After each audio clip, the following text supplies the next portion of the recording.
Welcome to Digital Thread Bites, a workforce development podcast produced by the Digital Thread Initiative team at Sinclair College in Dayton, Ohio. In this podcast, the team discusses the coming revolution in digital, highlighting digital transformation success stories and opportunities for learning. Here are your hosts, Elizabeth Generous and Jennifer Gravitt.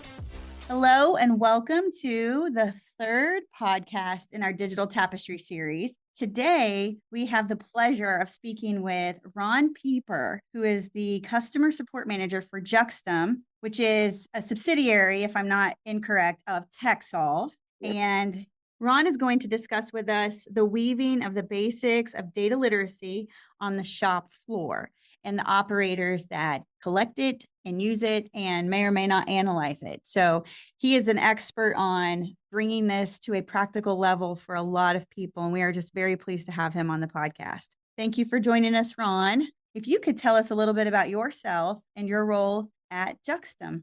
Sure. Well, I come from a long career in the machine tool industry, both with the machines themselves, metal cutting machinery, and the controls. I've had experience with machine builders, distributors, control manufacturers. So I kind of get what goes on at the machine pretty well. I joined Juxtum about 12 years ago because of that experience. And they asked me, after a little bit of management change up, they've asked me to run and begin the group to begin a business of collecting data from machinery. And the MT Connect standard at the time was in its infancy, and that was kind of our launching point. Since then, I've evolved into different roles. Instead of running the group, I asked one of my guys to take over the engineering, and I slid over into a more customer-facing role, which has been everything from insight support, direct sales to technical support, and I'm very involved in a lot of the back office stuff as well. So I'm kind of a broad scope person within our little company. I do a little bit of everything.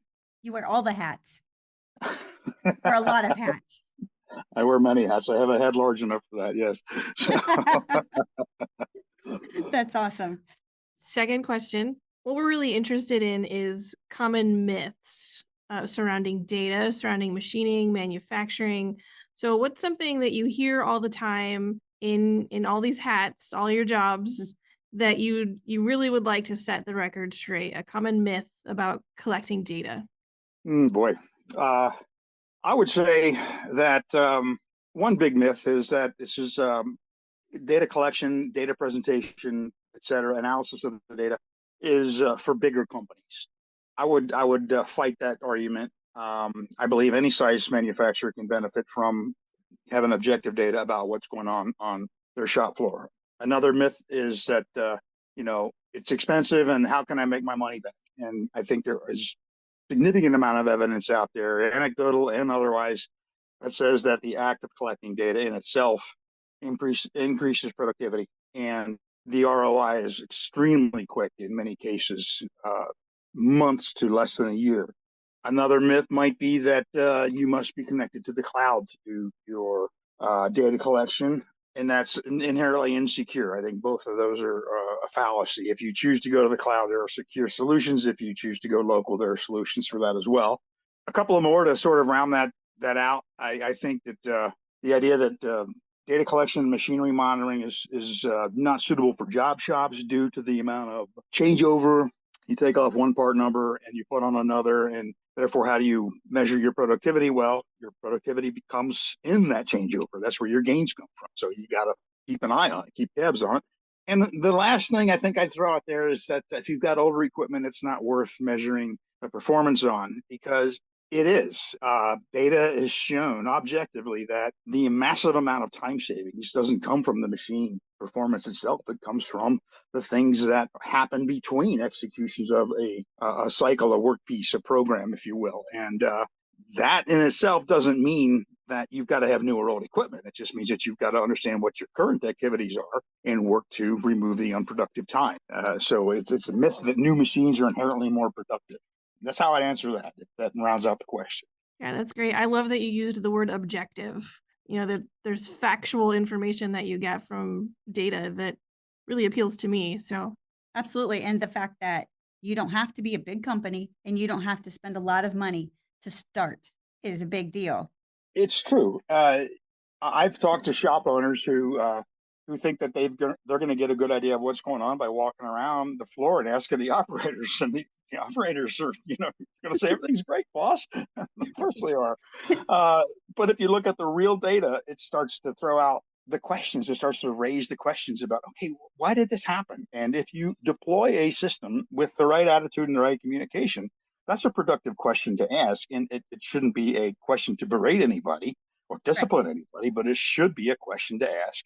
How can we improve? What did we do wrong? What went wrong? How would we make this better next time?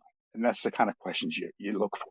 That's so key. So along that vein, what do you feel like is, and I know that there are several, but what do you feel like challenges companies the most when they're looking at taking that turn into digital transformation? I think a lot of times is that the ROI picture is a bit cloudy. ROI of a system, if you have your machines connected, you apply a monitoring solution that shows you and performance that records it. The ROI of that system is zero. You're not going to buy anything that's going to just magically make your shop run better. But if you're invested and interested in performance increases, you interpret those results and you create actions that create the ROI. So if somebody asks me, what's the ROI on a system? My answer is it's completely up to you. And the reality is that most of the time, there's a very target-rich environment. It's just that nobody knows where the targets are. They guess at them. They often take actions that are not resulting in productivity increases necessarily. Whereas if they had taken the time to look and analyze what they're doing, they might have made different choices. I love that you said that the ROI picture is cloudy. And because if somebody like you come in and assess their situation and they just want you to say, all right, what will I get back for doing this? You can't. I can't honestly, no. I can say, improvements as great as, but at the end of the day, it really comes down to the shop management, how they deploy the message, and what actions they choose to take.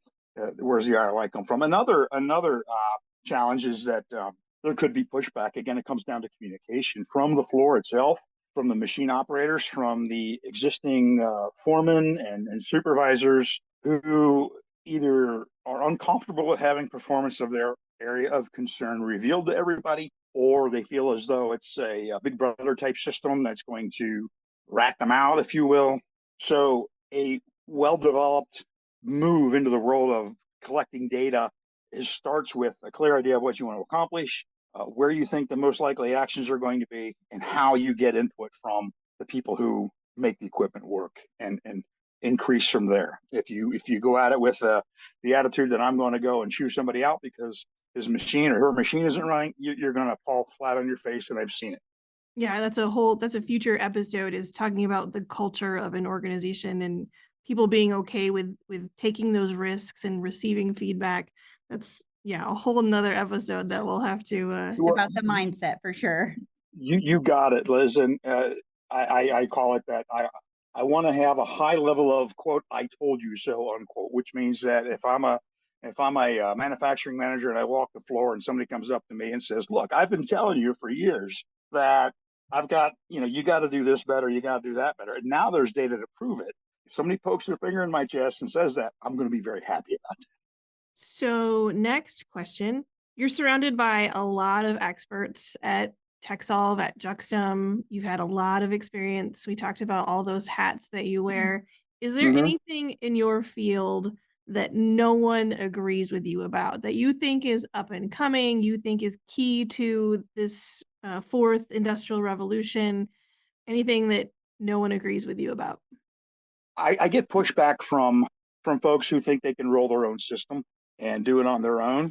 I've seen these systems get deployed, and after a while, they come up with a new device to connect, and they'll consult us about this or that particular controlling device. And yeah, I've got a solution, but it doesn't fit into what they've done because they went completely on their own and off standard. Roll your own solutions don't grow with the company's needs. There's no expansion plan. And if the person, and it usually comes down to one or two people who generate these systems, if that person moves to a different role within or without the company, the development is just going to die. And I've seen that happen. So I would advise against that. In seeking different avenues to sell these solutions over the years, I found that it's a bit of a push to tell people that buying a machine with higher acceleration rates and faster tool change times is a way to productivity. And I have to make the argument that no, if you're really seeking to increase productivity, you have to look at what happens when the machine is not running versus what happens when it is running, because you can apply all the new cutting technology, coolant technology, machine technology, and the first time the operator goes on an unscheduled break, all those gains are gone because the machine's simply not running. So what we have to do is focus on keeping the machine running and minimizing the time that it doesn't run. So that has nothing to do with the machine, as I mentioned earlier.